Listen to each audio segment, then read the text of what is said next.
Center for Research and Policy Studies. My name is Mehran Kamrava. I'm professor of government at Georgetown University in Qatar, and I also direct the Iranian Studies Unit here at the Arab Center for Research and Policy Studies. It's a pleasure and a delight welcoming all of you to our annual conference, and to this gathering. It is an absolute pleasure and an honor for me to be able to introduce this year's keynote speaker at the conference. Someone I have seen and admired on television, long distance, as he's been a seasoned diplomat in the Islamic Republic of Iran, and someone whom I'm proud and honored to call my good colleague and good friend. Dr. Saeed Khatibzadeh is a seasoned diplomat with multiple postings for Iran as an Iranian diplomat, to name some, in places like Canada and Germany, and a number of other places. He has also served as the spokesperson for the Ministry of Foreign Affairs and is currently Deputy Minister of Foreign Affairs of Iran. He's also an academic. Dr. Khatibzadeh is the Director General of the Tehran-based Institute for International Studies and Politics. It's an absolute pleasure welcoming him. Dr. Khatibzadeh has kindly agreed to speak for about 20 to 30 minutes, and then he will take some questions. Please join me in extending a warm welcome to Dr. Khatibzadeh.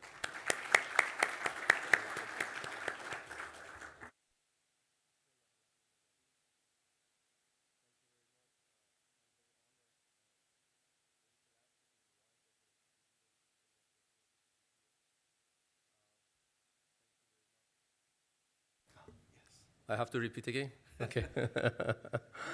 Bismillah ar-Rahman ar-Rahim. It's a great honor and a great pleasure for me to be here for the second time in the row in less than 3 months, actually. I'm very honored to be here again and to be invited to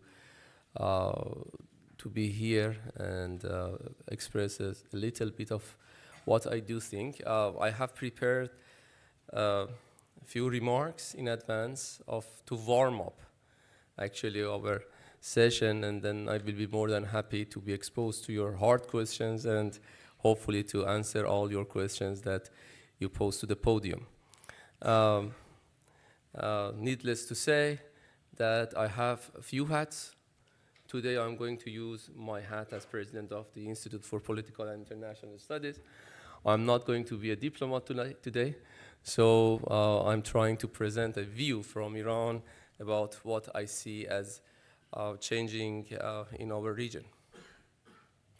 Ladies and gentlemen, distinguished colleagues, esteemed guests, let me at the very outset extend my gratitude to the Arab Center for Research and Policy Studies and the Iranian Studies Unit, especially Dr. Azmi Beshara and Dr. Kamrava, a very good friend of mine both, for organizing the 5th annual conference on Iran and providing this very opportunity and gathering such a prominent community of experts to exchange and discuss Iran and the changing strategic landscape of the Middle East and related issues which are of high importance to all of us. Dear colleagues, it is now more than ever clear to all of us that global and regional developments are on a fast track.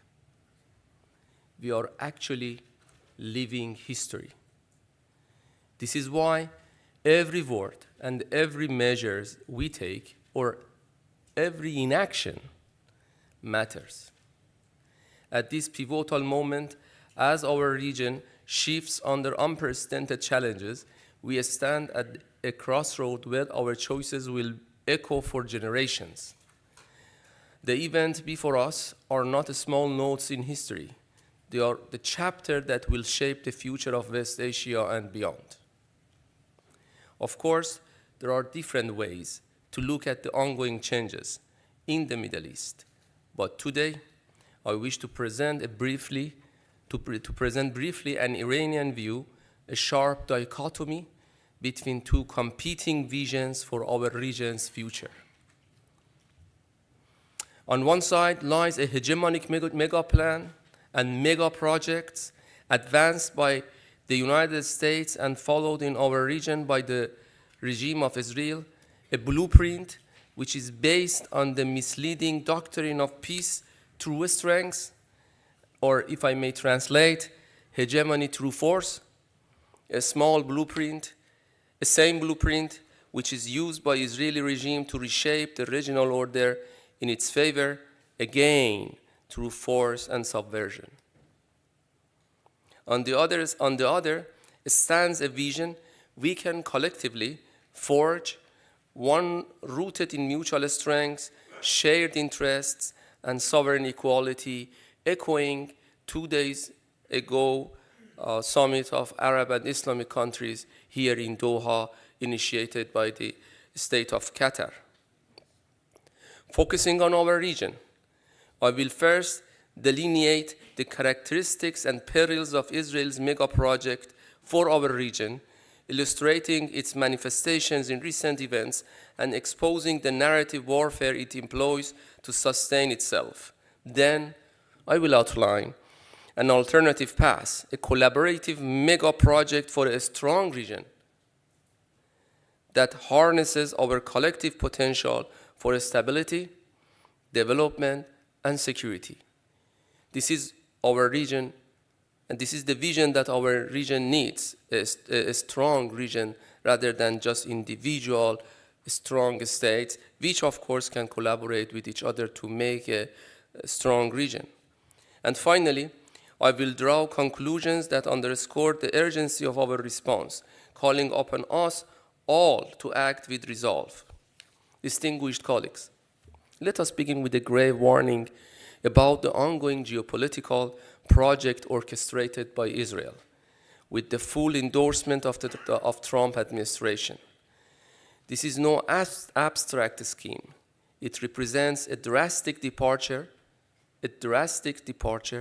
from normative structure of international relations, unraveling the fabric of international law to position Israel as the unchallenged hegemon of our region.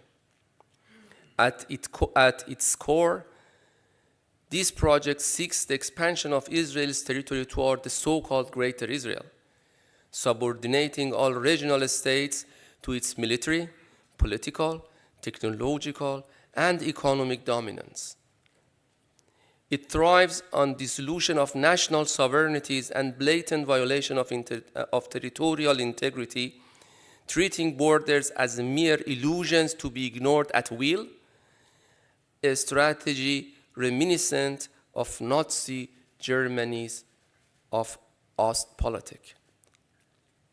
As a diplomat who has been serving in Germany, this is a concept that can tell us a lot about today's Israel behavior. As Tom Barak, a close advisor to President Trump, candidly revealed in recent remarks, quote, "In Israel's mind, these lines that were created by Sykes-Picot are meaningless. They will go where they want, when they want, and do what they want to protect the Israelis and their borders." End of quote. This statement captures the revisionist ethos behind this agenda, with the United States and Israel emerging as the actual revisionists in today's geopolitical landscape. They were accusing all other countries as revisionist states and revisionist players. Now they are bringing up with revisionist doctrines. Trump's America, morally bankrupt, politically corrupt, and hegemonically ambitious, has aligned fully with this vision, supplying the diplomatic cover and military power that propel it forward. Every move Israel has undertaken in the past 2 years align with this project. Consider the genocide in Gaza, where civilian lives have been extinguished en masse under the guise of security operations. Witness the ethnic cleansing and relentless settlement expansion in the West Bank, eroding Palestinian sovereignty brick to brick. Observe the constant violation of Lebanon's airspace and territory, probing for weaknesses.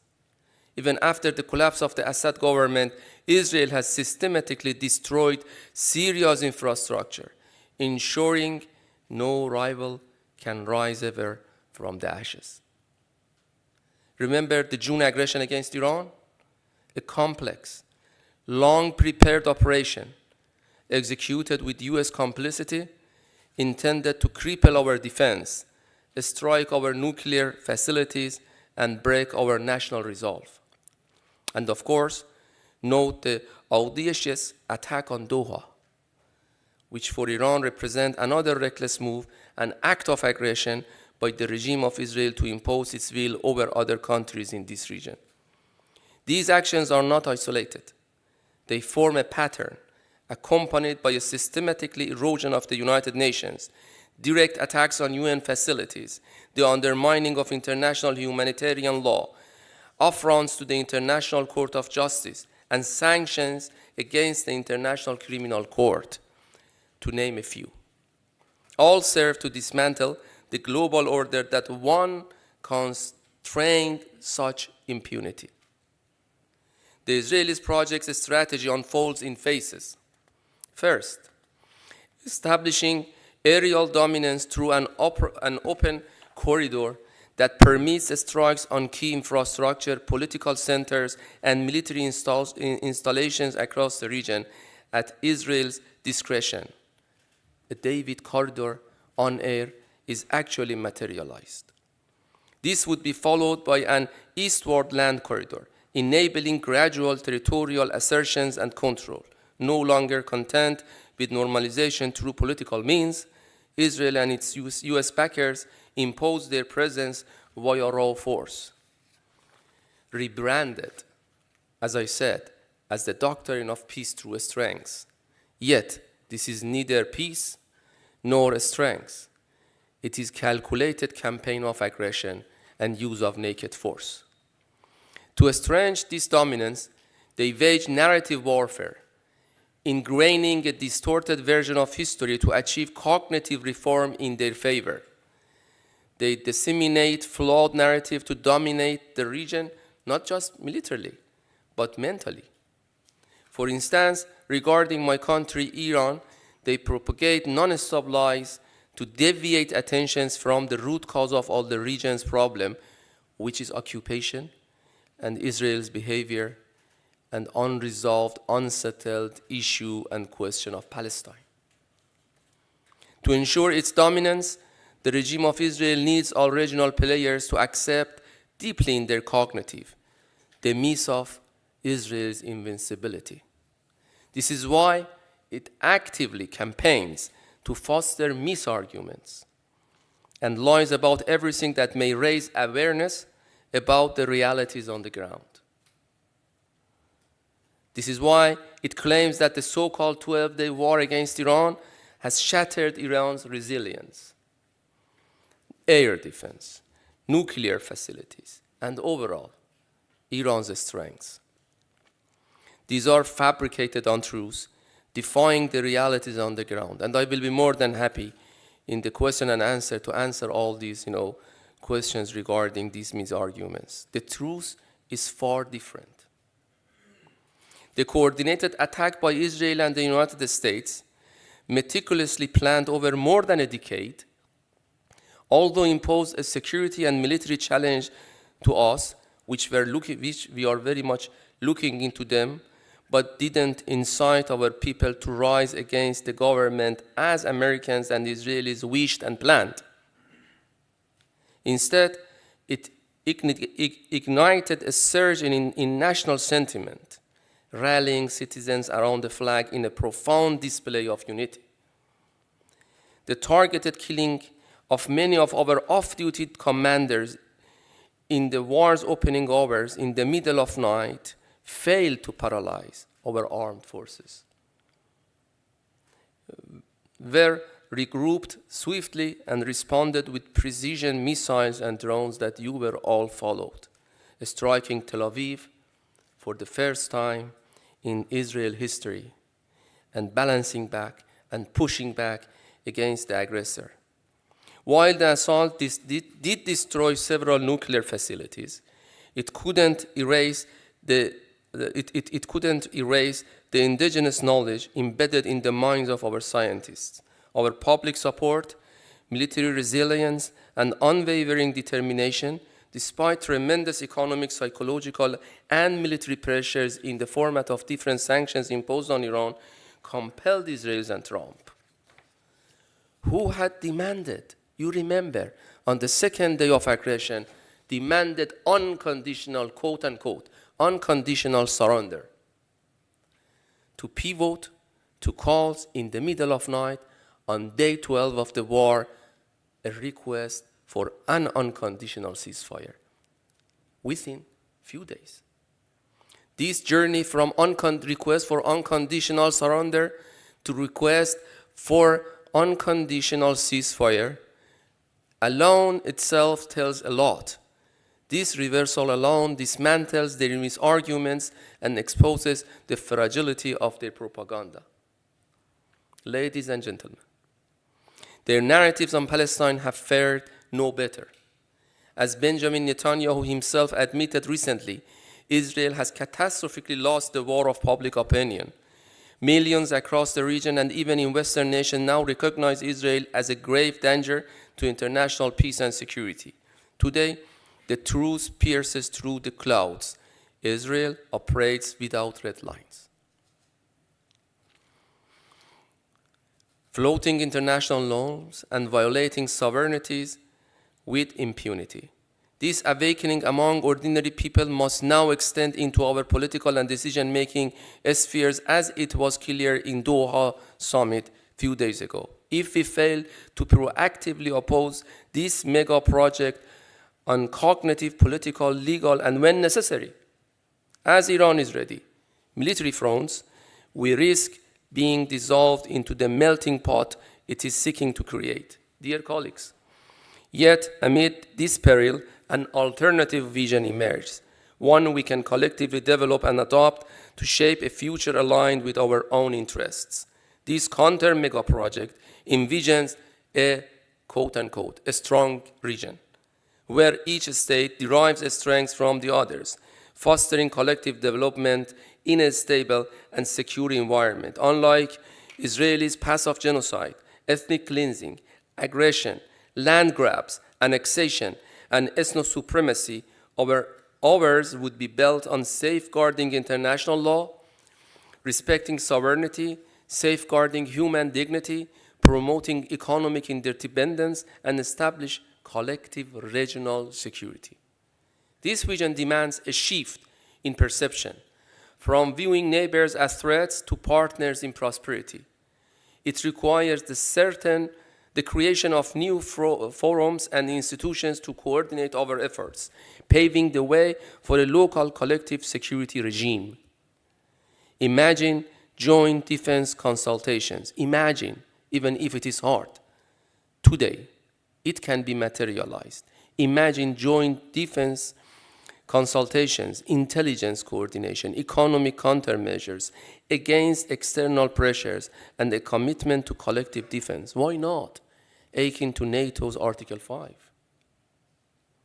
Central to this would be security architecture reframing, quote unquote, reorienting our strategic postures toward mutual reinforcement rather than rivalry. A crisis response mechanism would enable swift, coordinated actions in times of upheaval, ensuring that repair and recovery after conflicts become battles we win together, rebuilding infrastructure, economics, and trust with shared resources and expertise. At the heart of this framework lies the sovereignty safeguard, quote unquote. The Sovereignty Safeguard Pact, quote unquote, a binding commitment among members to rapid collective consultations and lawful countermeasures against external aggression or coercion. This pact would operationalize collective self-defense in full alignment with Article 51 of the UN Charter, which we have all to protect and secure, with immediate reporting to the Security Council, ensuring our actions remain firmly within the bound of international legitimacy, international norms, and normative structure that the other camp is trying to undermine in favor of their will. My dear colleagues, exceptional circumstances demand exceptional measures. We must confront the long-term dangers of permitting Israel's destructive project to prevail in our region in the Middle East, which has continued over 8 decades now. A nuclear-armed, apartheid, ethno-supremacist, rogue regime cannot safeguard our security or interests. It sows division, exploits weaknesses, and perpetuates instability. In contrast, our vision unites us through commonalities. As neighbors who are there to stay, bound by geography, history, religion, and common values and shared aspirations, we possess the resources, intellect, and resolve to hammer out this new order collaboratively, ensuring it accommodates both our collective and particular interests. As Iran, we stand ready to embrace and contribute to this endeavor, and we have all the readiness for this. We have demonstrated resilience time and again, emerging stronger from adversities that would have broken other nations. Let us seize this moment to transcend the shadows of conflict and build a region where strength is not zero-sum. In conclusion, the choice before us is clear. We can either succumb to a hegemonic imposition that erodes our sovereignty and dignity, or rise together in a symphony of cooperation that amplifies our power. We are in transition. Believe it and see it and embrace it. In my humble capacity, I urge all to join this collective understanding and collective action. Let us convene, deliberate, and act now, not tomorrow. I don't want to be alarming, but everything alarms us. In this living history, our words and measures will matter, forging a legacy of enduring peace and prosperity for all. Thank you very much.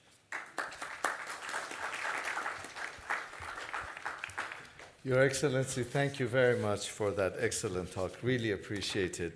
I have multiple questions, but I'm going to use my prerogative as chair before I open it up to ask. I want to ask multiple questions, but I'll roll two into one.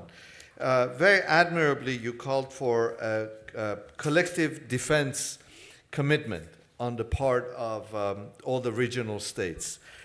Having lived and worked here in what is now the new heart of the Arab world for some time, I cannot help but to detect a chronic distrust of Iran among policymakers and opinion makers here in many Arab countries. What can Iran do to overcome this distrust that exists here in relation to Iran? By here, I mean in various Arab countries. What can Iran do, particularly after Iran's unconditional, almost unconditional support for Bashar al-Assad? And related to that, can you elaborate on Iran's relations with post-Assad Syria? I'd very much appreciate your comments on those two related issues. Sure. Thank you very much. I think you pointed out a very important issue, the issue of Iran, and the issue of Iran, especially after the Islamic Revolution. You know, all those who are familiar with the history of this region, they know that before the revolution, Iran was the gendarme of the region, appointed by the Americans and the United States. It has not been digested by Americans that Iranians decided not to be the extension of United States in this region, and not to be the agent, if I can say, the United States in this region. Iran's post-revolutionary is an issue which was very much securitized, demonized by Americans and by those who unfortunately couldn't absorb and digest the changes inside Iran, those who couldn't understand and digest the new realities in Iran and the reality of new Iran. I am not going to suggest that there has been no problem. There was problems. That the only country who dared to attack Iran was an Arab country, or a Shiite country, majority Shiite country, Iraq. Just few months after the Islamic Revolution, Iraq invaded Iran and started an act of aggression supported by billions of petrodollars coming from many countries in this region. I don't want to name because the history is not going to haunt us. We have to build our trust based on the realities for future. So Iran, as any other country in this region, has legitimate interest and has threat perception based on the realities which has happened. Of course, there are other incidents and other accidents or other developments which has also captured the other side of the eye's mind, as Iran's mind captured by many of those events post-Islamic Revolution. So we have to recognize that there have been moments of mistrust or misbehavior or not being able to comprehend actual grounds for cooperation. But we have to be very careful about this active campaign of demonization, which is coming from the mainstream media, or which were coming from the mainstream media, is still in place to deviate the attention of the people in this region from the root cause, which is the occupation and is the issue and the question of Palestine. It was an active policy by the regime of Israel to replace Iran and substitute Iran as an issue for the region instead of the very important issue of Palestine. On Syria, first I have to say a few things and then I have to continue what can we do. What is happening and unfolding today in Syria, as I said, David Corridor, which is happening right now, actual David Corridor on air, tells you to what extent that at least some aspects of what Iran were arguing were quite correct and very precise. I remember in 2013, I was in Berlin and based in Berlin, and I was in charge of, or not in charge, but part of a delegation negotiating with Syrian opposition. Most of the Syrian opposition who were in negotiation right now are available, and they can just confirm what I say. One of them has passed away. God bless her. She was very decent person. But anyway, we had few rounds of discussions and negotiations in 2013. How we can talk about future of Syria. I remember once one of the member of the delegation asked me, Saeed, why you are so insisting on keeping Assad in place? I said, what we are insisting is post-Assad situation, in which we are very much concerned about the Israelis, action, the situation of resistance and resilience, the occupation, disfragmentation, inclusive government, and I named few of those, issues. We are not anymore in Syria, and we are not rushing into anything. You know that we are far from Syria now. But now look at Syria. Is it in a better position? What our concern in 2013 now is served? Now Israel is 20 kilometers, just sitting 20 kilometers far from Damascus. And Israel is not there to leave. Israel is there to stay. And no country under occupation is going to see real stability and peace. And also other issues. I told you in my opening remarks about David Corridor on air. From Israel to the western border of Iran is around 1,500 kilometers.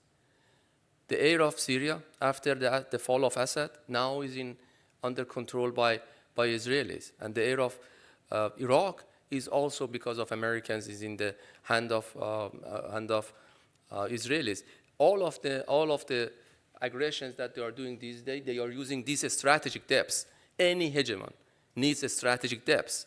This is why they are doing an annexation of other lands, plus making these strategic depths. They are also to complete these strategic depths, as they call it, David Corridor on air, to make a David Corridor on the ground. Just see what is happening right now in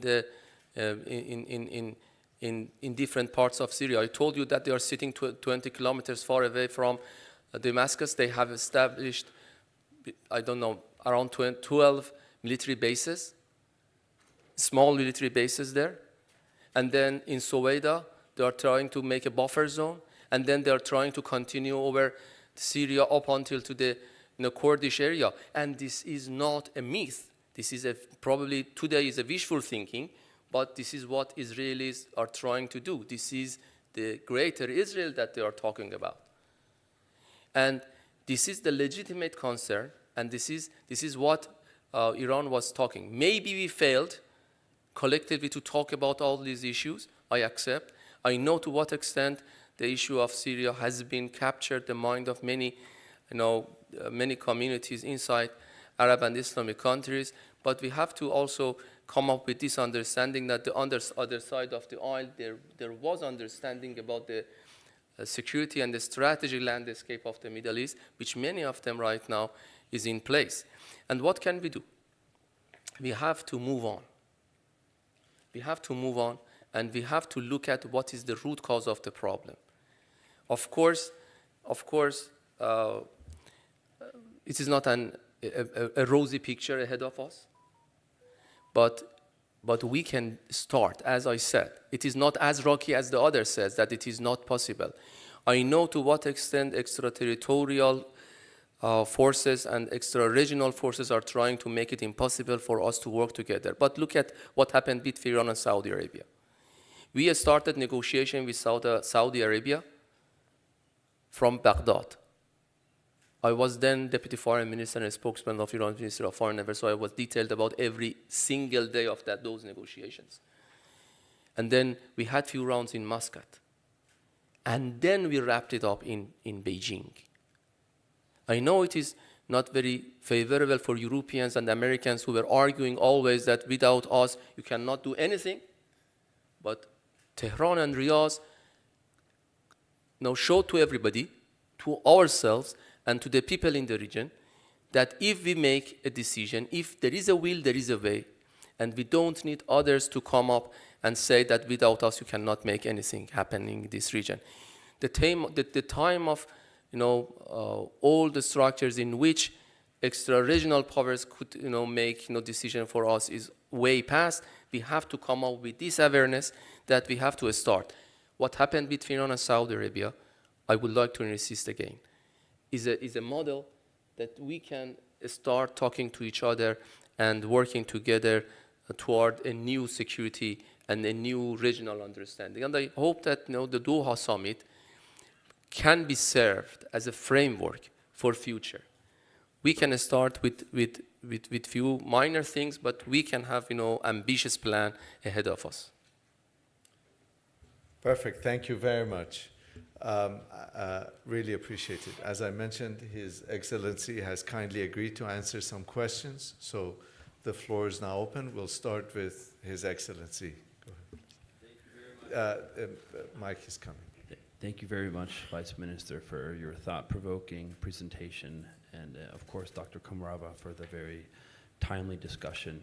I'm the Ambassador of Spain, and I would like to pose the following question. One of the most dangerous consequences, in my view, of the wars in Ukraine and Gaza, and I would also add the attacks suffered by Qatar in recent times, is the erosion of public international law as the cornerstone of our international security architecture, a concept which you refer to and which is much appreciated and warranted. Another gravely concerning consequence is the perception that the ultimate, and specifically a consequence of the war in Ukraine, the perception that the ultimate security or sovereignty guarantee are nuclear weapons. And many uphold that the fundamental reason why foreign troops have not entered Russia, is the blatant and irrefutable fact that Russia is a nuclear power. And this, of course, is very dangerous, as it may deter or undermine anti-nuclear proliferation efforts.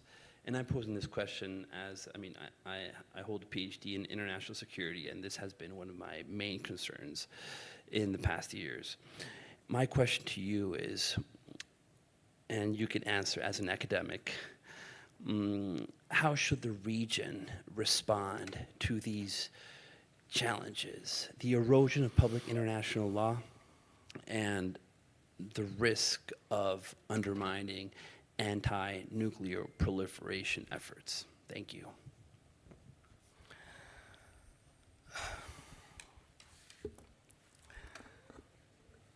I promise to be here more of a think tanker than diplomat, so I try to be honest in answering your question. First of all, I think that the post-Second War normative structure is in danger by those who were supposed to safeguard that.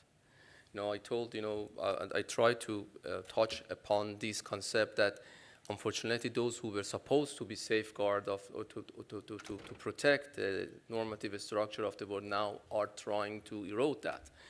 So this is what exactly is telling us that the world is changing. Who could imagine that that Americans are talking or could talk about how national sovereignty is not anymore respected, talking about what's happening. You remember that when President Trump came to office, talking about Denmark, talking about Canada, talking about different things, and this war of tariffs, which is happening right now, is exactly is a new understanding. I think that Americans has decided to impose their hegemony over other countries today because they think tomorrow is too late. So this doctrine of peace through strength, to me at least, means hegemony through use of naked force, in order to secure the hegemony of the United States for the next few decades. And for that purpose, then international law is not anymore respected. Those principles of international law that we were all party to is not anymore an issue of preventing countries to not achieving their goals through means that are not legitimate, if I can say. So this is exactly what is happening. Am I suggesting that I am very pessimistic? No, I'm just suggesting what is happening is not very promising. And this is why that everybody should be forward-leaning. In our region, we have to be forward-leaning in spelling out that we are not revisionists. We are not, trying to make a new normative structure. The international law should be respected. I think that it was a very grave mistake when Europeans started to talk about order-based international, rule-based international order, because then they departed from law-based international order. When you talk about rule-based international order, then you have freedom of maneuvering through different, interpretation of international law.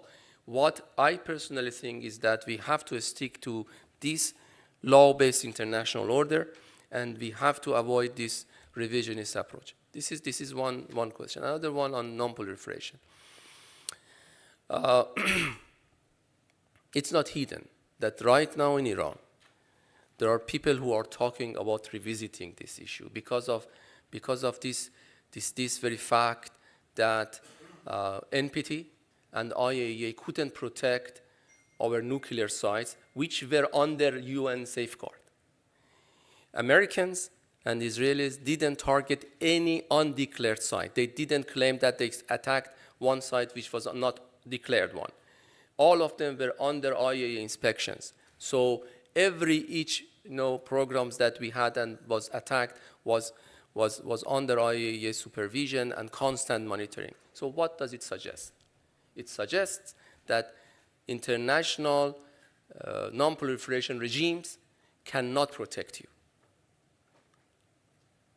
In 1981, when Israelis attacked an empty building in Iraq, which was supposed to be later on used as a nuclear facility, and it was empty when Israelis attacked that. The United Nations Security Council altogether condemned that. When Americans attacked Iran's nuclear facilities, which were in use, with the grave risk of environmental issue and radiation and all those sorts of things, those buildings which were under IAEA supervision and constant monitorings, there was no consensus in condemning Israelis and Americans, attack to the declared nuclear sites of Iran. So we shouldn't be ignoring this very fact that peoples, and there are a grave threat to now non-proliferation regime because it failed to protect, the legitimate program of peaceful nuclear program of Iran. But does it suggest that Iran, as a government, as a state, is to revisit its, nuclear doctrine? The answer is no. We are member of NPT. We are member to IAEA. Very recently, we made a agreement with IAEA in Cairo, and I think it was very important, very pivotal, to first of all to tell to everybody that still our doctrine is as it was, but at the same time to test if Americans and some other countries are trying again to misuse our cooperation with IAEA to advance their political agenda, or trying to remain in technical merit and in technical realm when we are talking. So I think that I have answered your question, transparently. Thank you. So if I may just follow up on His Excellency's point, as an academic, not as a diplomat, but as an academic, a lot of observers are trying to figure out what Iran's security posture will be moving forward. There was, in fact, an article saying that US and Israeli attacks on Iran's nuclear facilities were the best way to make sure that Iran will actually develop a nuclear weapons program. And others are arguing that Iran is going to pursue a policy of nuclear ambiguity rather than declaring one way or another. But I think what I'm hearing is that neither of these are viable options for Iran, and that Iran will abide by its commitment to non-weaponizing, to a non-weaponized nuclear program. Is that correct? What I can say is that Americans are hardly pushing us to revisit our doctrines. They are trying to use all they have in their hands to make us to be a different Iran. Up until now, we have decided, and clearly, to not be ambiguous in our activities. Second, to continue within the merit of NPT and our commitments to the IAEA, though the aggression changed many realities on the ground. The realities between us and IAEA is one of those issues, because IAEA Board of Governors even failed to condemn attacks to those sites which were declared and under IAEA inspections and on IAEA safeguard. So what I'm going to suggest to tell you today is that our doctrine is as it was, peaceful nuclear program, which is our right, and we think that Iran cannot accept to be an exception in international law. Nobody in Iran can accept to be an exception in international law. Within the merit of international law, we are going to act. And what Americans and Israelis did was to bombard our nuclear facilities, not our will, not our knowledge. Our will is for peaceful nuclear program, and our knowledge is also for peaceful nuclear program. They couldn't bomb that. This is why that they are trying to impose their will again through sanctions, through maximum pressure campaign that they do have. This is our national decision to secure the peaceful use of nuclear power and nuclear technology, and I believe that the state of Iran is going to stick to its commitment on their non-proliferation regimes. Perfect, thank you. Dr. Abdul Wahab. Thank you, Mr. Ambassador and academic. I think we are all in agreement about the two options you have mentioned, that the Israeli option and the one proposed by Iran. I think our question to you, probably as a policy student, is to answer an important question. What revision or rethinking of Iran's policies in the region is necessary to enable that cooperative approach to be? I mean, as I follow on this on Mehran's comment about the mistrust. And also, I think the basis for that mistrust were the policies Iran has been. You mentioned Syria. And in the Arab Center here, for the last 10 years, you have always, every year, been trying to have a dialogue with the Iranians on this issue, Syrian. And me personally, I have been doing this since 1982. And we always get from the Iranian diplomats this kind of wall. They do not want to listen to what we say, and they do not care about giving us an answer which is uniting. I remember maybe a couple of years ago, there was somebody who was like you, a diplomat, and a very senior diplomat and academic. And then I posed to him a question about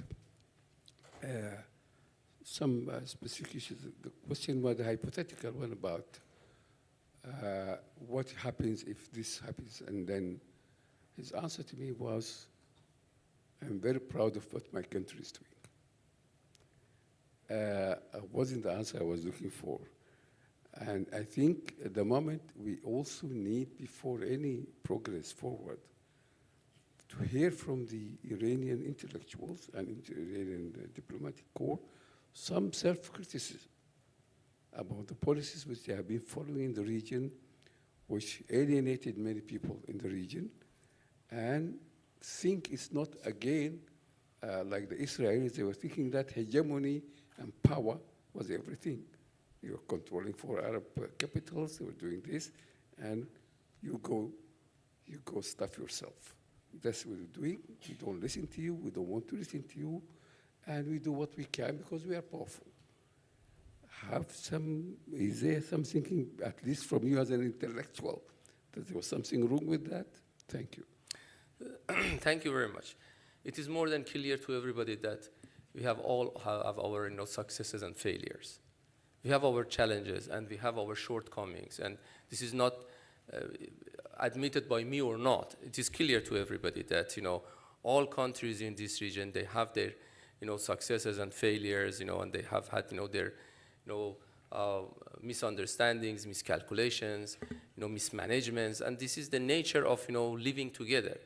Iran is the oldest living civilization on earth.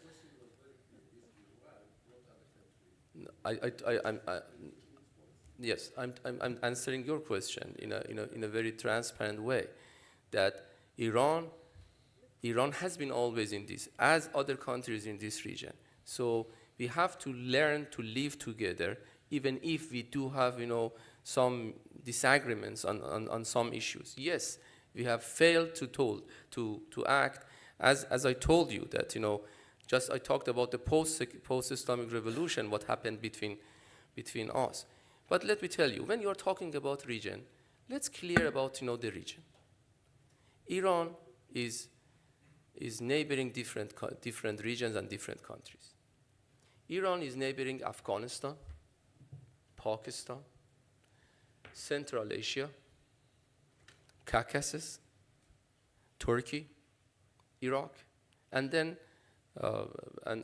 countries here, such as Saudi Arabia up until to Oman. So just over-reductionism cannot help us, Iran and the region. Iran has the most stable neighborhood with Turkey. More than now 300 years of no dispute between Iran and Turkey over borders. In the best relation with many of the South, with Armenia, with Pakistan, with Central Asian countries. And those issues that we have probably with some of our Arab countries doesn't mean that we have to reduce Iran and its neighbors to just what we have. Why I'm telling you? Because you called me academic, so I try to be a little bit transparent and challenging the notion that reductionism help us to understand in Iran's foreign relations. As Iran, we have to deal with different countries. I remember once I think in 2000, there was a conference in Punjab University, Indian Ocean Rim Countries Conference, and it was the time that Saddam Hussein still was in Iraq and Taliban was still in Afghanistan. And I remember they asked the same question. I said, as a country which is a sandwich between Saddam Hussein and Taliban, we have to be very careful.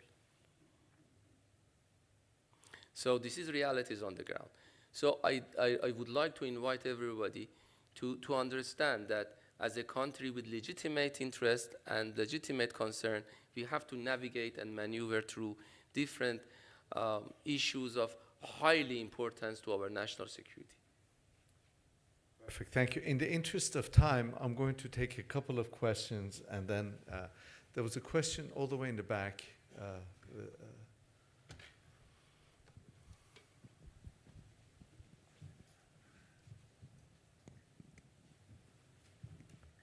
Thank you, Ambassador. I guess I met you in 2003 when we were visiting IPIS when I was a student. It is good to see that the IPIS presidents are maintaining this tradition of also telling good stories, like Professor Sajjadpur.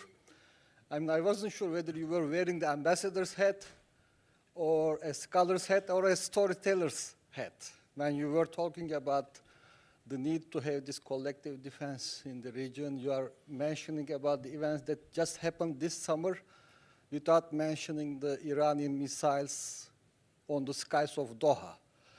And then talking about Israel penetrating or opening the corridor in Syria to justify the mistaken Iranian policies at the very beginning of the Syrian uprising. I mean, let's face it, there are several Gazas in Damascus neighborhoods.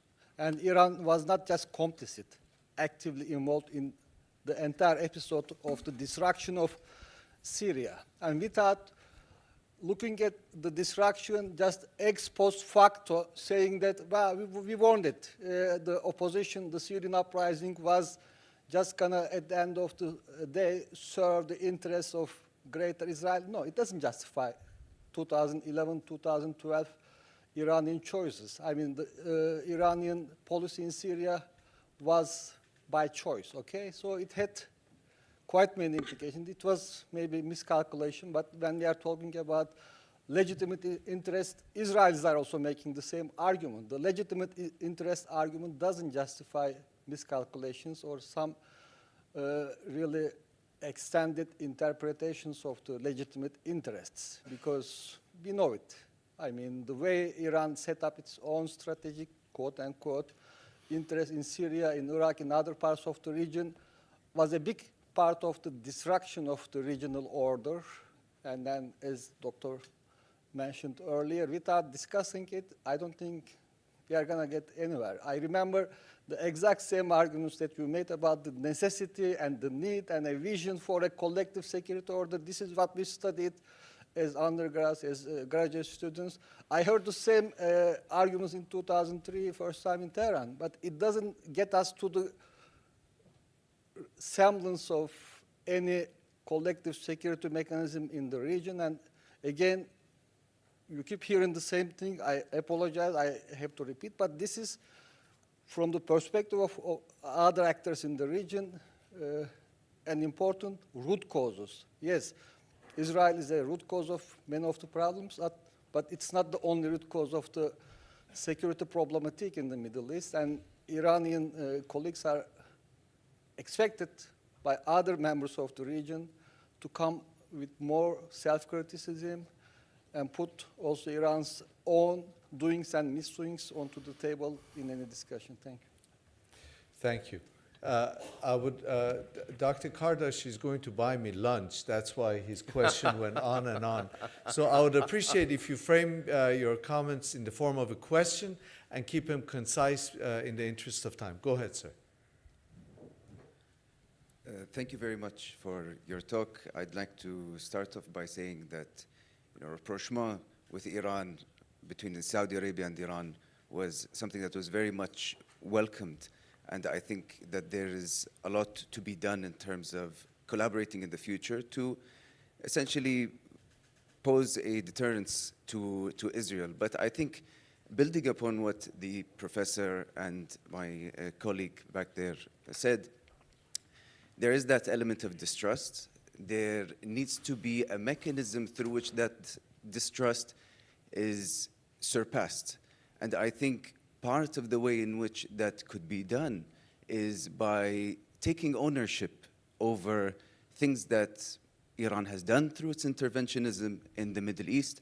And this includes, moments where it even contradicted its own doctrine. It talks about, fighting the Yazids of the day, but it propped up a neo-authoritarian regime in Iraq with Nour al-Maliki, or a dictatorship in Syria. It had a sleeper cell in the form of Hezbollah in Kuwait. These are all things that have not been addressed. And I feel the more Iran continues to speak of this as a legitimate interest, tries to justify it, when there are legitimate arguments against this, is not going in favor of Iran's policy of trying to build trust. So my question is very directly, what are the realistic probabilities that Iran will take ownership over these actions that it has conducted in the region? Perfect. Thank you. Excellency, go ahead, please. Thank you very much. I'm not, to challenge, any statement here. You have your own interpretation and very well respected. Some of you may have, other, a statement, because a statement is something that you can make based on your arguments. I may call some of them misarguments, but I do respect that, so I'm not going to challenge that. But I'm going to just talk about my own arguments here. And this is exactly what I think is important to talk about.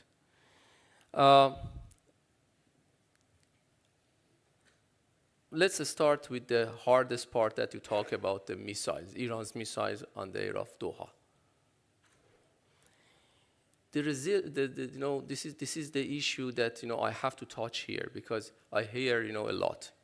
A few months ago I was here, so I tried to describe it in a way to be understandable. Al-Udeid base, we consider it as a source of aggression against Iran for many years, which is under the jurisdiction of United States. Americans, they do have some bases in this region, which is operating under their jurisdiction. They were complicit in the assassination of Iranian top general, General Soleimani.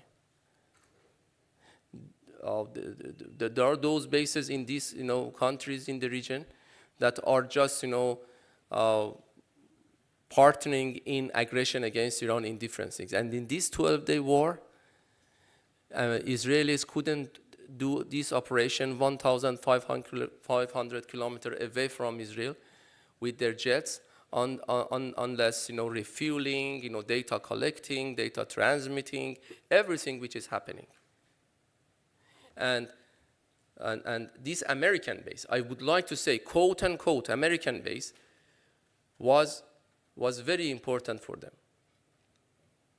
If if anybody consider Iran missiles, pinpointing that American base as a sort of flying Iranian missiles over Doha, then all those activities then should be considered also against Iran coming from our very friendly, brother, very close, state of Qatar.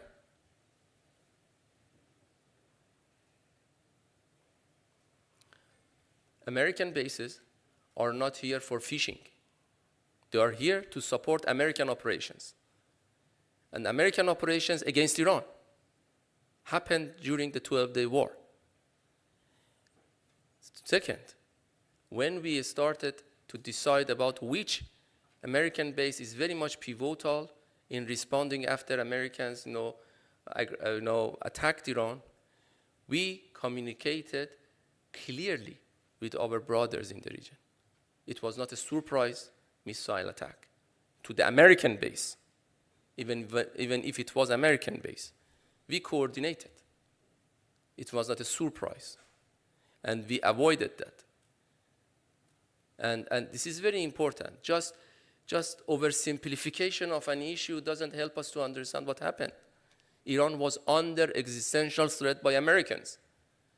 We did our best to stop a spillover of that attack to the region. It should be appreciated. When Israelis attacked phase 14 of South Pars in Iran, very, very few hundred kilometers far away from Qatar, we sent a very strong signal by targeting Haifa and Haifa refinery, not proportionately, not measuredly, not predictable, to send a very simple message, but a strong message to Israelis. Stop a spill over this to the region. So what Iran did during the 12-day war aggression, and aggression by American and Israelis, were very much close to be imposing existential threat to Iran, was very measured response to protect our friends in the region. It is far from what happened, Israelis attacking Doha, killing people, martyring people, a surprise attack, and targeting a neighborhood, a family neighborhood. About mistrust, I said, yes, but do not buy this argument that we are living together for millennia, and we are going to live with each other for millennia. This is why. No, somebody said that repeating and repeating. Yes, repeating and repeating until we accept. My government accept, your government accept, our intellectuals accept, their intellectuals accept, and I think that we are on the right path toward that. And self-criticism, a lot. If you just follow what is publishing in Iran's internal debates, and if you follow debates in media, debates in Iran's National Security Council, Iran is a very debative society. The strength of Iran is coming from this debative society. If you just go and talk to the people, to the decision makers, decision shapers, you are hearing a lot of self-criticism. I would like to invite everybody for this self-criticism, inside and outside. But our region, more than this self-criticism, needs a will to move on and to make steps toward this, what I call a pact. Wishful thinking today? Maybe. But we can start. I remember that a few years ago, we started, before this rapprochement with Iran and Saudi Arabia, we started to talk about a security pact between Iran and Saudi Arabia for the sake of and for the interests of the region. Now we are talking with our Saudi colleagues and Saudi friends. Yesterday, our Secretary of our National Defense, the National Security Council was in Riyadh, and also following the same idea of how Iran and Saudi Arabia can actually, take practical steps toward, an independent, strong region. I can quote Mohammed bin Salman, His Excellency, that he also supported, a strong region, and I think this is a notion that can help us to move on to a new region. Thank you very much. I really appreciate it.